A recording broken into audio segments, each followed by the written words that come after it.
What are we going to learn? You're going to learn why Herbalife is going to collapse. Yo perdí $16,000. Estaba invirtiendo $1,600 o más. $22,000. En 2012, j'ai parié $1 milliard sur la chute en bourse d'Herbalife, car je crois qu'Herbalife est la plus grande pyramide, le plus grand scam, la plus grande arnaque de tous les temps. Enfin, ça, ce ne sont pas mes mots, car bien sûr, je n'ai pas $1 milliard sur mon compte. Michael Johnson is a predator, okay? This is a criminal enterprise, okay? I hope you're listening, Michael. And it's time to shut the company down. Ce sont les mots de Bill Ackman, un investisseur américain qui, en 2012, est parti, je cite, en guerre sainte contre Herbalife. Bill Ackman is on a holy war. Dans sa guerre sainte, Bill Ackman va rencontrer beaucoup d'obstacles, de la résistance de la part d'Herbalife, mais également d'autres gros poissons de Wall Street vont se mettre en travers de son chemin. Bill Ackman gagnera beaucoup d'argent si Herbalife s'avère être un scam et il promet que l'argent qu'il gagnera avec son pari sera l'argent du sang et cet argent du sang sera reversé à des œuvres de carité. Des œuvres de carité? Charité, bien sûr. Le documentaire Betting on Zero est sorti le 17 mars 2017. Dans cette vidéo, retour sur ce reportage saupoudré d'analyses, de mise à jour. Herbalife vs Bill Ackman, c'est maintenant.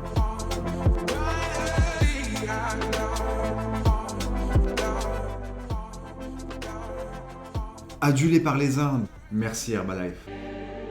Détesté par les autres, oh là là, Herbalife, là, ça pue l'arnaque. Herbalife est une entreprise dans le secteur de la nutrition du sport. Elle propose notamment des produits nutritionnels, des produits de soins et des compléments alimentaires. Mais le reportage n'est pas centré autour des produits Herbalife. Ce n'est pas pour ça qu'Herbalife fait polémique, même si Bill Ackman va faire quelques pics disant que les produits Herbalife sont beaucoup plus chers par rapport à ce qu'on trouve dans les supermarchés. Mais ce n'est pas par rapport aux produits qu'Herbalife fait polémique dans ce documentaire, c'est surtout par rapport à son modèle de rémunération. Son modèle de vente est basé sur le MLM, de la vente multiniveau ou encore marketing de réseau, marketing relationnel, vente directe. Les entreprises les plus connues dans ce secteur sont Tupperware, avec les boîtes en plastique qu'on ne présente plus, Vorwerk avec les Thermomix et également la marque Nuskin. Ce reportage, c'est surtout la guerre sainte de Bill Ackman contre le système de rémunération d'Herbalife. Et dans la partie 3, nous verrons le processus qui a amené ce bon vieux Bill à se lancer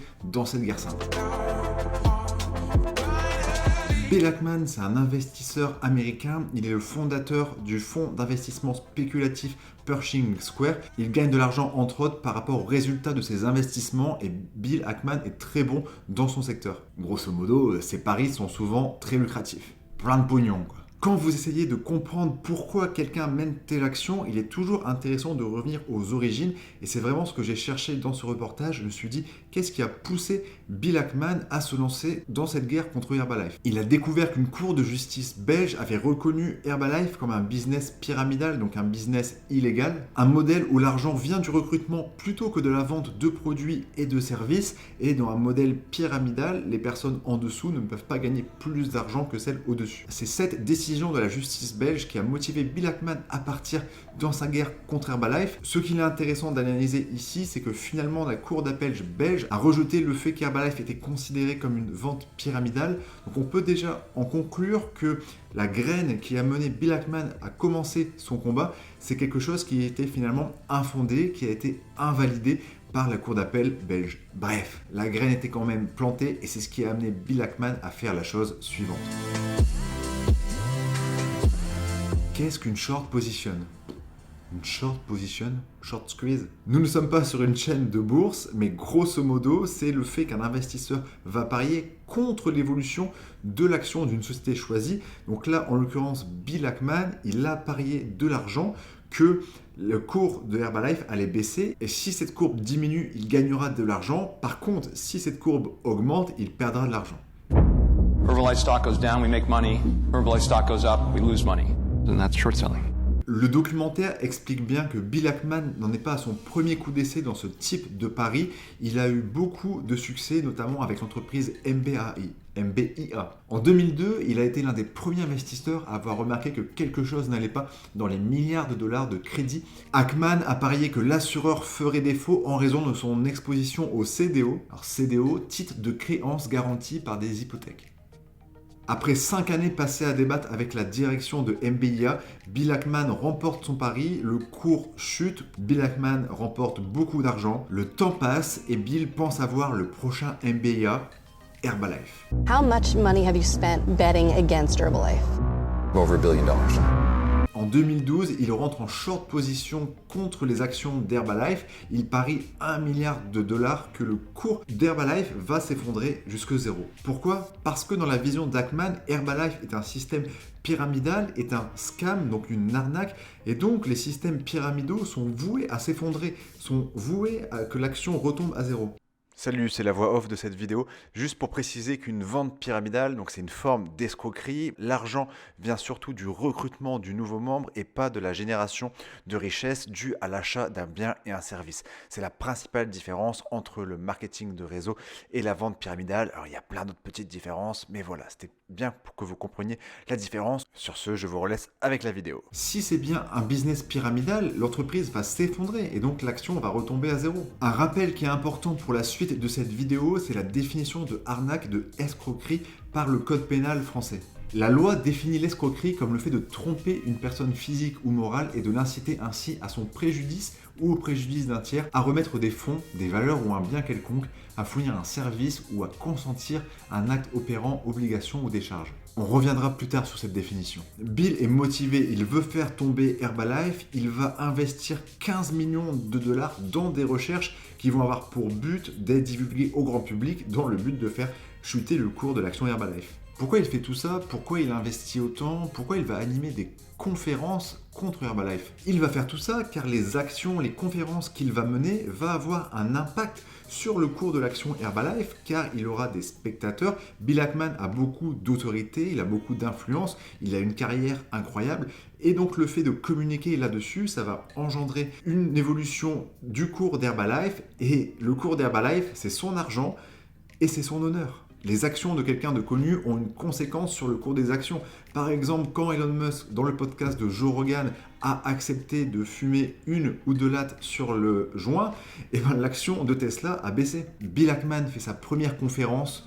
Il réussit pour l'instant son pari. L'action d'Herbalife chute drastiquement dans les premiers jours.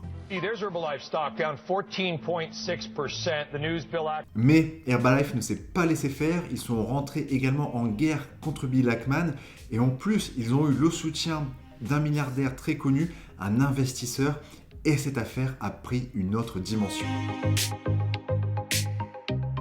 Carl Icahn, c'est un homme d'affaires milliardaire américain. En 2019, Forbes estime sa fortune à $17,5 milliards.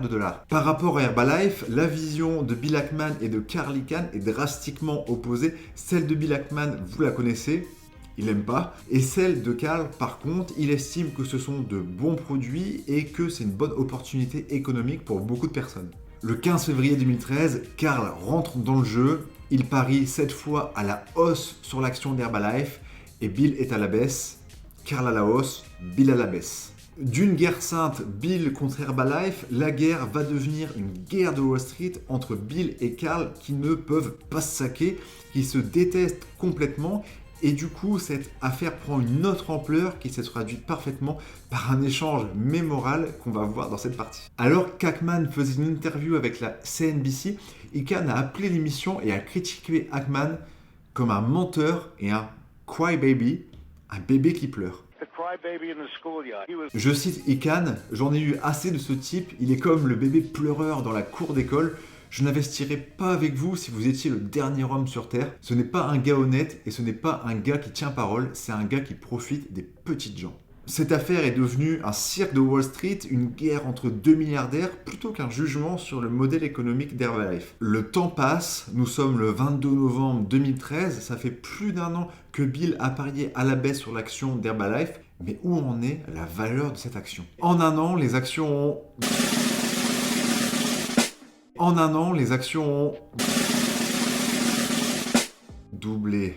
Pauvre Bill. À ce moment, les pertes de Bill Ackman sont estimées entre 300 et 500 millions de dollars. Bill, du coup, veut faire appel à l'État. Il cherche beaucoup de victimes dans sa vision d'Herbalife pour faire appel, pour monter un dossier et pour qu'Herbalife ait des sanctions. Pour résumer, il veut faire reconnaître l'illégalité d'Herbalife par les autorités compétentes. Ce qui signifierait action qui tombe à zéro, action qui tombe à zéro.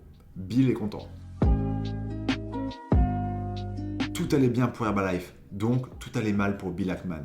Bill Ackman est en rendez-vous, on l'appelle, il décroche, et à la fin de cet appel, il dit « Depuis ce moment-là, j'ai cru en Dieu en rigolant ».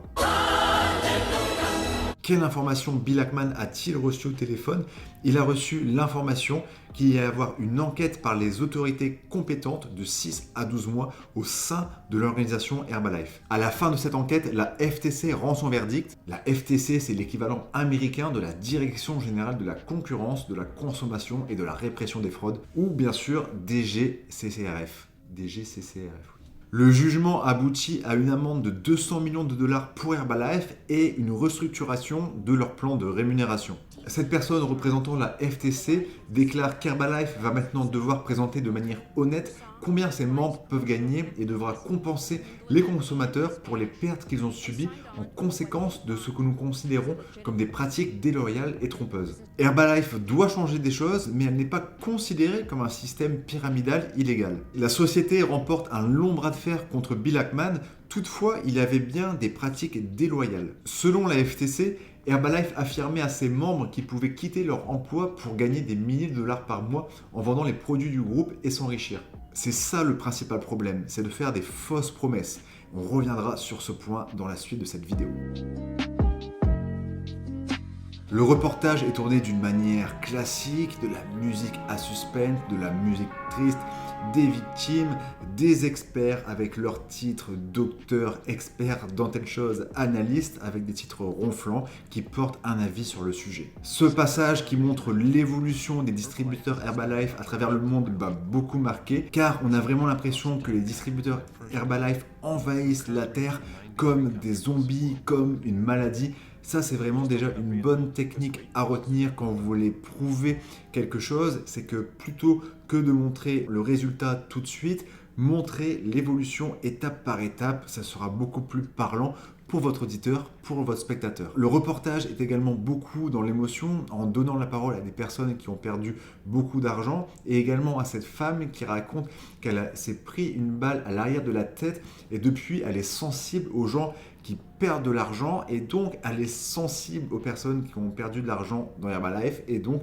elle est contre Herbalife. On sent clairement que le reportage est pro Bill Ackman et anti Herbalife par rapport au temps de parole. Il y a environ 10-20% du temps de parole qui est consacré aux dirigeants, aux représentants d'Herbalife. Mais tout de même, on peut féliciter le reportage d'avoir donné la parole aux représentants d'Herbalife. Quelqu'un qui n'y connaît rien au sujet et qui n'est pas sensible aux mécanismes souvent présents dans ce reportage pour faire adhérer le spectateur à sa cause, cette personne-là va ressortir de ce reportage avec un avis négatif sur Herbalife et donc un avis négatif sur toute l'industrie. Et oui, car l'être humain, moins il a de connaissances sur un sujet, plus il va déduire une réalité par rapport à une expérience. Admettons que j'aille en Bulgarie, que je mange dans 2 restaurants. Si c'est dégueulasse dans ces 2 restaurants, j'aurais tendance à croire que tous les restaurants de Hongrie sont mauvais.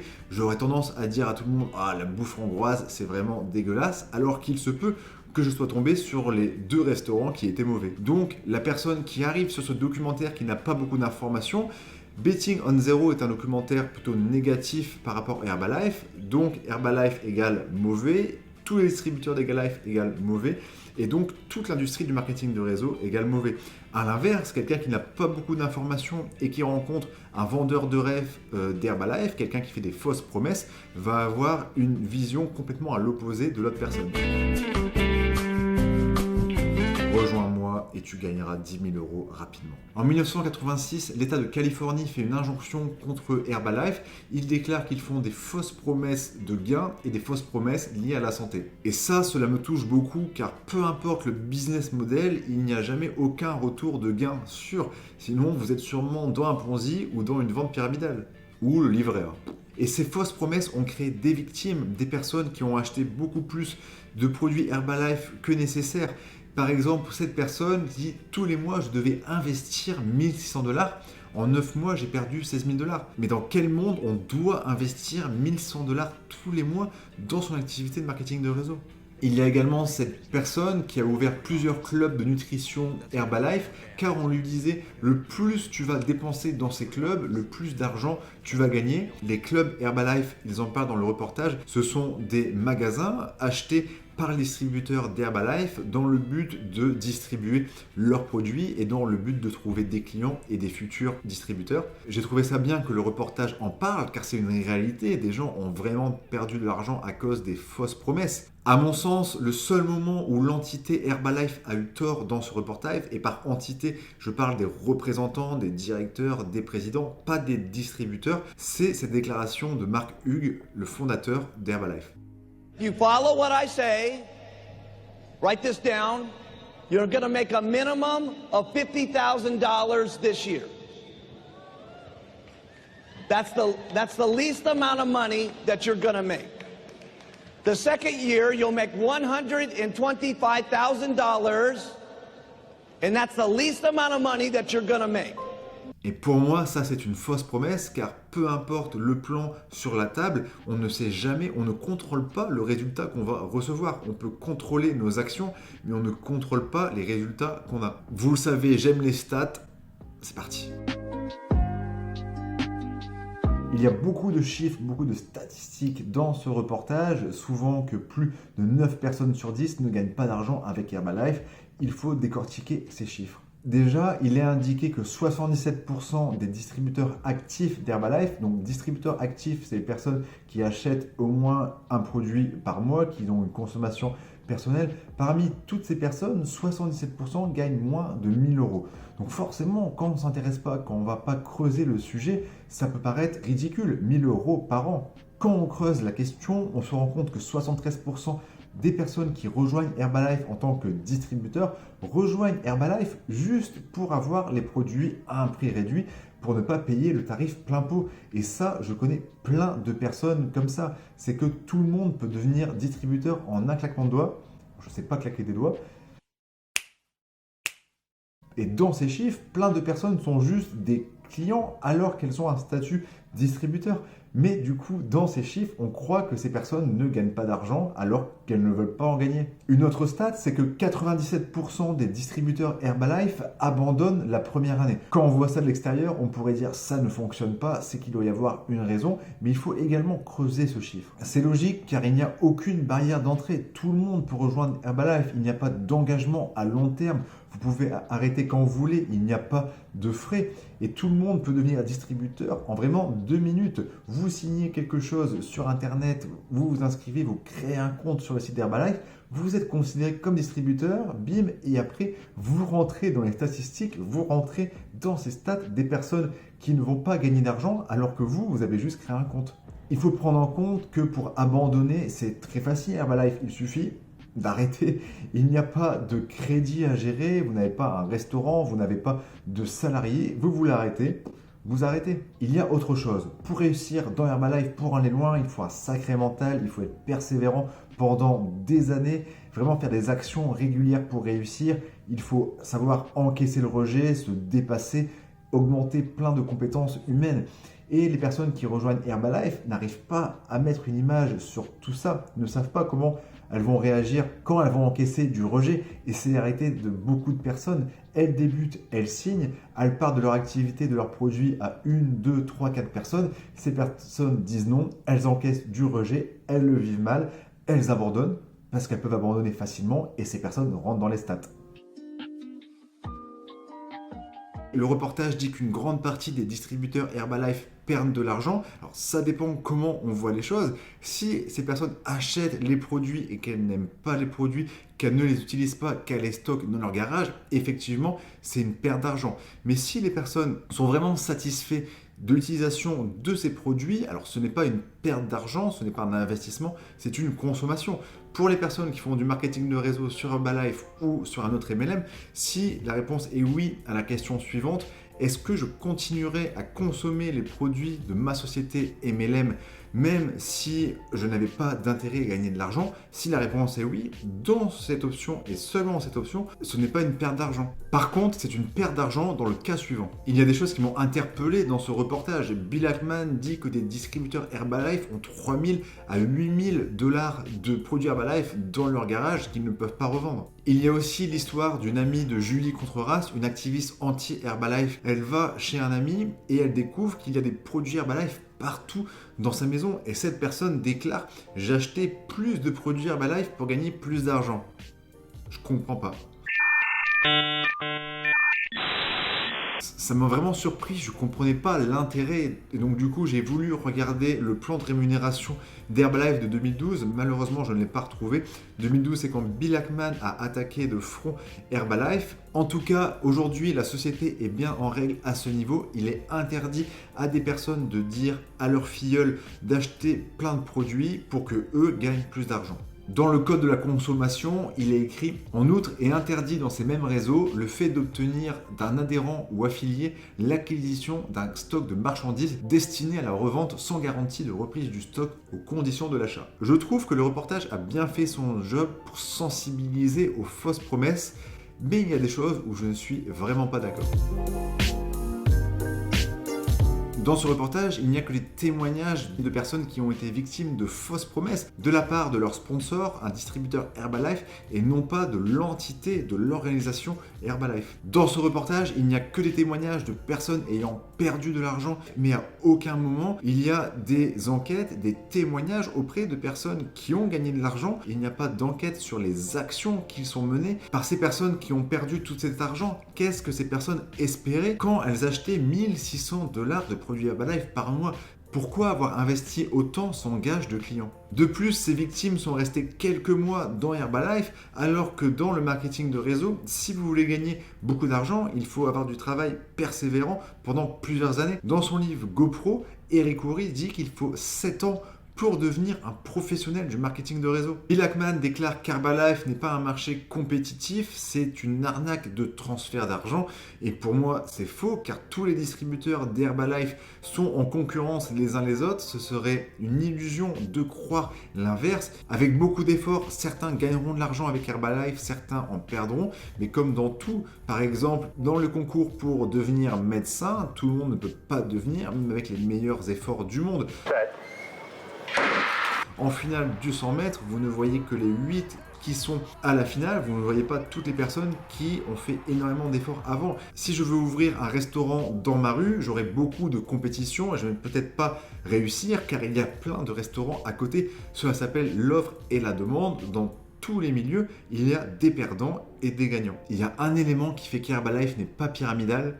Bien sûr, il n'en parle jamais dans le reportage, c'est que dans une société pyramidale illégale, vous ne pouvez pas gagner plus d'argent que les personnes au-dessus de vous, alors que dans Herbalife, vous pouvez très bien gagner 10 fois plus d'argent que la personne qui vous a parrainé. Et aujourd'hui, ça en est où là?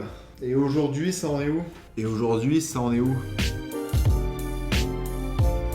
Quand le reportage sort, nous sommes en 2017 et il a indiqué que Bill Ackman maintient son short. Au fil des années, l'action d'Herbalife évolue dans le bon sens.